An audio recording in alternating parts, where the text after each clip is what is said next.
যদি আপনার দুশ্চিন্তা থাকে অথবা শোকের ছায়া নেমে আসে অথবা কোনো বালা মুসিবতে আপনি আপতিত হন, বিপদগ্রস্ত হন, আর তারপরে এই রোগ থেকে মুক্তি লাভ হচ্ছে না, মানে আপনার দুশ্চিন্তায় ছুটছে না, সাময়িক দুশ্চিন্তা আসতে পারে, পরেশগার মানুষেরও আসতে পারে, হঠাৎ করে দুশ্চিন্তা, একটা টেনশন, কিন্তু সেটা স্থায়ী হয়ে যাবে।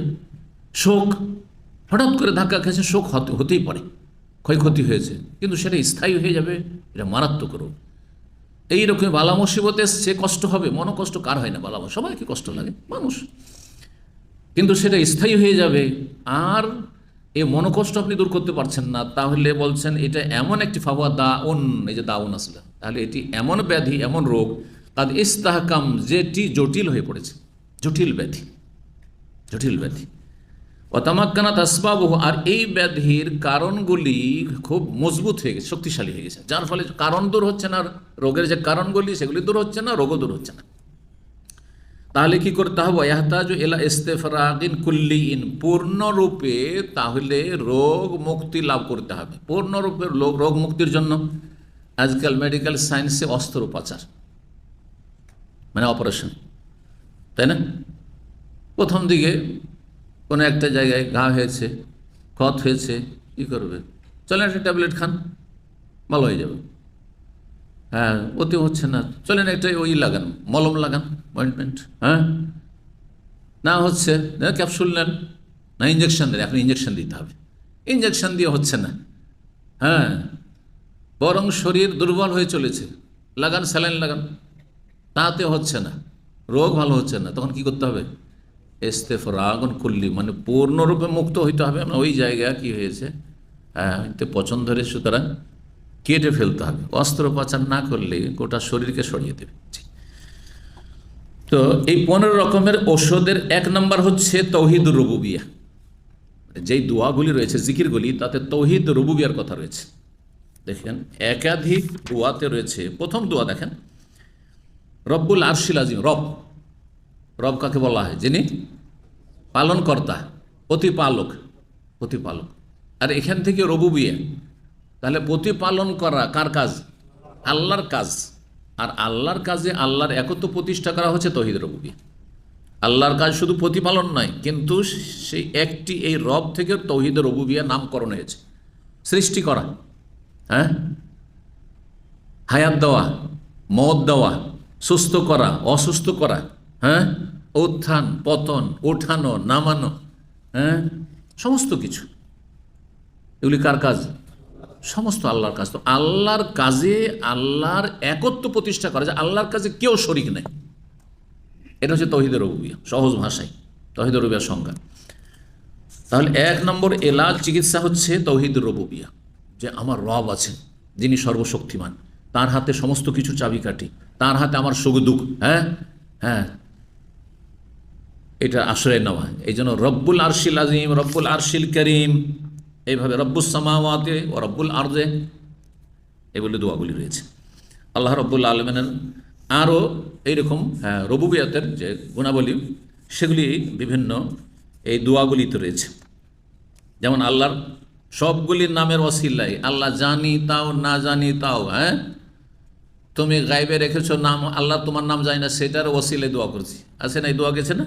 সাম্মাইতা বিহি নাফসাক আও আনজালতা ফি কিতাবিক আও আল্লামতা আহাদা মিন খালকিক আও ইস্তাসারতা বি ফি ইলমিল গায়বি ইনদাক, কাউকে জানাওনি, তুমি জানছো, সেটার ওসিলায় তৌহিদ রুবুবিয়া। 2 নম্বর তৌহিদুল উলুহিয়া। তৌহিদুল উলুহিয়ার অপর নাম হচ্ছে তৌহিদুল ইবাদা, মানে বান্দার কাজে আল্লাহর একত্ব প্রতিষ্ঠা করা। বান্দার কাজ কি? আল্লাহর ইবাদত করা, সিজদা করা, সিজদা করবেন একমাত্র আল্লাহকে। দোয়া করা কার কাজ?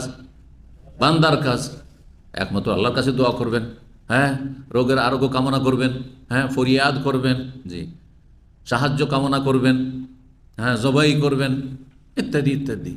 যত ইবাদত বন্দেগী আছে, অন্তরের ইবাদত হোক, জবানের ইবাদত হোক, জিকির আজকার করবেন কার? আল্লাহর। জবানের ইবাদত হোক অথবা আপনার অঙ্গ প্রত্যঙ্গের ইবাদত হোক, সবগুলি আল্লাহর জন্য। তো বান্দার কাজে রবের তৌহিদ প্রতিষ্ঠা করার নাম হচ্ছে তৌহিদুল উলুহিয়া বা তৌহিদুল ইবাদা। এখানে সেগুলি রয়েছে, লা ইলাহা ইল্লাল্লাহ, তৌহিদুল ইবাদা, তাই না? তারপরে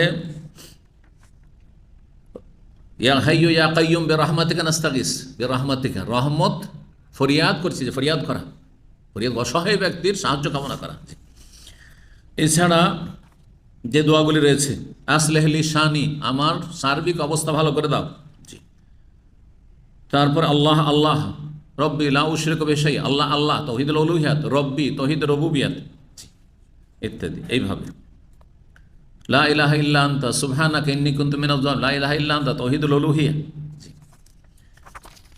তো যেই দোয়াগুলি রয়েছে সেগুলিতে কি রয়েছে, তাওহীদুল উলুহিয়াও রয়েছে। তৃতীয় আত-তাওহীদুল ইলমি, মানে তাওহীদুল আসমা ওয়াস সিফাত, আল্লাহর নাম এবং গুণাবলীর তাওহীদুল আসমা ওয়াস সিফাতের অপর নাম তাওহীদুল ইলমি। আল্লাহর নাম গুণাবলীর ক্ষেত্রে তাওহীদ প্রতিষ্ঠা করা।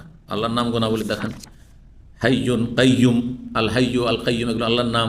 হ্যাঁ, তারপর রব আল্লাহর নাম, আল আজিম আল হালিম এগুলো আল্লাহর নাম, ইত্যাদি ইত্যাদি মেলাগুলোর নাম এসছে এখানে। জি।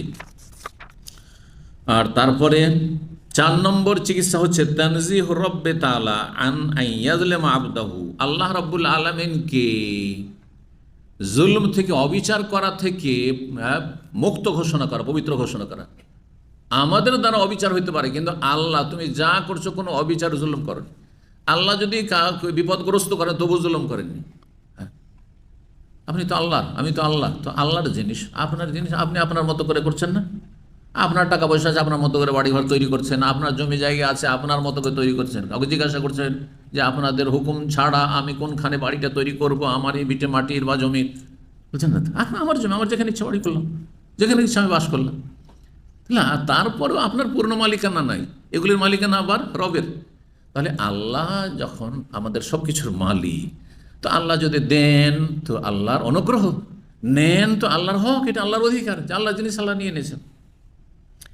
সুতরাং সুবহানাল্লাহ বলা বা সুবহানাকা এসছে না বারবার করে, সুবহানাল্লাহিল আযীম এসছে। তারপরে সুবহানাকা ইন্নী কুনতু মিনাজ জালিমিন, আল্লাহর তাসবিহ। তাসবিহ মানে কি? পবিত্রতা ঘোষণা করা। আল্লাহ ত্রুটি মুক্ত, আল্লাহ জুলুম মুক্ত, আল্লাহ অবিচার মুক্ত, আল্লাহ কোনো দোষ মুক্ত, আল্লাহ ঘাটতি মুক্ত ইত্যাদি। সমস্ত দোষ থেকে, ঘাটতি থেকে, যেগুলি মানুষের হয়ে থাকে, সমস্ত ত্রুটি থেকে, দুর্বলতা থেকে আল্লাহ মুক্ত, ঊর্ধ্বে।